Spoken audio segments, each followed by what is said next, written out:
Barbershop conversation, guys. Feel free, hit the subscribe button, click the link. Y'all see it, nine wives, nine wives, nine wives. Click the link below. We're gonna talk about this on tomorrow's show in the barbershop, man. This is gonna be a very interesting show, and we can go anywhere y'all want to go with this on this topic. But I think Floyd is being real, real petty. I think he's being disingenuous. I think he's on his 50 Cent. And I think he has a problem with alpha males. I think he has a problem with masculine men, you know? Um, but I'm just going to stick on the topic, man.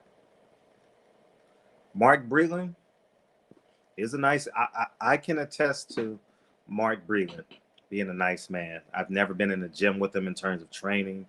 Uh, but moreover than that, man, I find it distasteful that you're using Mark Breland to throw major shots at Deontay Wilder. I think I deem it distasteful. It's not your concern. I think if Floyd had all those adjectives to describe Mark Breland, you have a promotional company. You got prospects. Why don't you pay them to train some of your prospects? You had 20 months to do it. You had 20 months to do this, but you decided to post it today. But that's okay because that's who you are. And time is running out. Okay, I like this shot right here. This is framed much better. Time is up. You know, your mentions are going down. You're not as popular as you used to be. I get it, you know. Lights, camera, action. Hollywood. Jay-Z and Beyonce got a song. It's the most addictive drug in the world, man. And you're wealthy, man. You should be right now someone people should be looking up to, man. All these young fighters, man. You got all that money for it, and you don't invest in the sport of boxing. Those people gonna convince you that your money is gonna help build the Vanderbilt. You know why they ask you to do that? So you won't be independent. They'll give you $1 million every quarter. Whatever they're giving you every quarter. It sounds good to say, oh, you're the co-owner of the building. And naturally, the people, the geniuses in the comment section were like, well, you don't own, you never made $1 billion. No, but it's relative to your life. Yeah. So it is what it is, man. Floyd, I think for real. And this is gonna come off as harsh words, but I say this from a man. From a real man's perspective. You need to be helping NBA YoungBoy get out of jail. I say that. Your grandson needs a father. And I say that out of love because your father wasn't great to you. There were some holes with you and your 4 kids. That's public knowledge. I'm not gonna get on here and ream you for being a bad father because that's relative to you and your kids. I've never been in your house and I've never really seen you parent, so I can't comment on that. But those generational curses that you had with your father, you don't want them going into your grandson. So I suggest your grandson needs a father, and you have great resources. You need to focus on that. I think that's the bigger picture, you know. And so the Mayweathers can. That's your first grandson, right? Yeah. Wow. You know. So she had him young. Damn. But it just hit me right now. Like, damn, 18, 19 years old. So at the end of the day, I focus on that because NBA YoungBoy is the lost man at some levels. You understand what I'm saying? I don't know nothing about the kid. Don't know much about the kid. But what I do know about him is, you know, he's made some bad decisions in terms of having all these kids by all these different women. So focus on that. Focus on that. That should be your focus. And I say that as a father. I say that as a hands-on father. You understand what I'm saying? I'm not going to deem you. I'm not going to ream you because, you know, I've never been in your house and I can't comment on what I don't know. So I'm not going to even speculate or nothing. Out of respect for your grandson, that's what I say it as.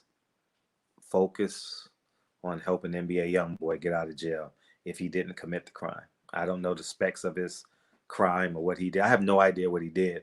I just know the young man's in jail and he needs a mentor. NBA young boy needs a mentor, and you could be that mentor because it's going to greatly impact your life years down the line and how your grandson grows up.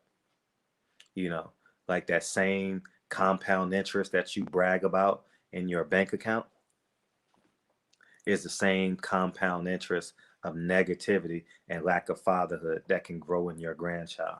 And the reason why I'm telling you that is because I didn't have a father. That should be your focus. And I say this out of love. I don't respect Floyd.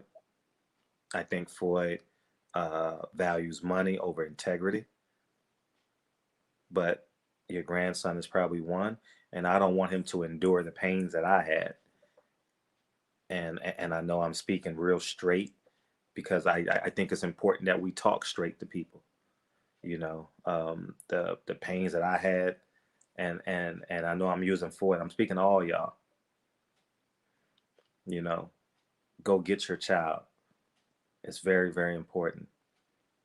You know, especially during quarantine. I didn't even think we were gonna go down this aisle, but quarantine helped me realize that's why I haven't been to a fight. That's why I haven't traveled, for boxing. One of the reasons why I love being home now. I never realized how valuable my presence is home. You understand what I'm saying? How much my two kids need me, how much I need them, how much of their success is a part of my success. Their happiness gives me joy. And I think Floyd has the resources to be a great grandfather. I think Floyd has the great resources to be a great father. But at the end of the day, doing this petty shit with Deontay Wilder, this shit petty, dog. Me and Floyd the same age, right? We're 44. Shit petty, dog. This shit petty. Anyways, man, we gonna talk about this tomorrow in the shop. I'm kind of exhausted. Had a long day, and yeah, man. Floyd, grow up, Floyd. That shit petty. I know you feel good. You in Lower Manhattan. Floyd, no one's jealous of you, dog. No one's jealous of you. I bought your pay-per-views, dog. No one's jealous. We wanted you to win. Tank needs you. Focus on Tank. Tank has a court case coming up in March. Use your resources to help Tank. Use your resources to help NBA Youngboy. You know what I mean? This petty shit is corny, man. You know what I mean? This shit's so corny, man. Y'all, y'all go ahead and do what you need to do, man. I just think the shit is corny. You know. Anyways, man. Just on some manhood shit. Just be a man at the end of man. Man, y'all weird to me. Y'all weird because y'all value money over integrity. I've never valued money over integrity. The money's gonna come when you have integrity. Trust me when I say this, man. The money's gonna come. I'm gonna start doing videos from this point more often. I like this background, but I gotta frame it properly. But my hand ain't that steady. So, but but yeah, man. Barbershop conversations, man. You guys have a great night. I'm going to bed tomorrow night in the barbershop. I want everyone to come in and talk about how great of a film Nine Wives is. So click the link below. And I got to work on the N word, man. I think the conversation we had today and my research on Malcolm X that I've been doing the past year extensively. I've been doing deep dives, and it helped me understand my character flaws that I have that I want to get better at, and I ultimately want to be the world's greatest father, man. You know, that means a lot to me, being a great father, and I think Floyd should focus on that because it could be devastating down the line, that young man not having his father. You know what I mean? Albeit he's already young and he's gonna have a young mother. So, um, my mom had my sisters young, so I understand the trials and tribulations that go with that. Anyways, man, my mom had me at 27, 28, so I was different, you know what I mean? So, anyways, barbershop conversations, man. You guys have a great night. Um, and I'll see you guys tomorrow night. Click the link, 9 Wise Below. I'll holla.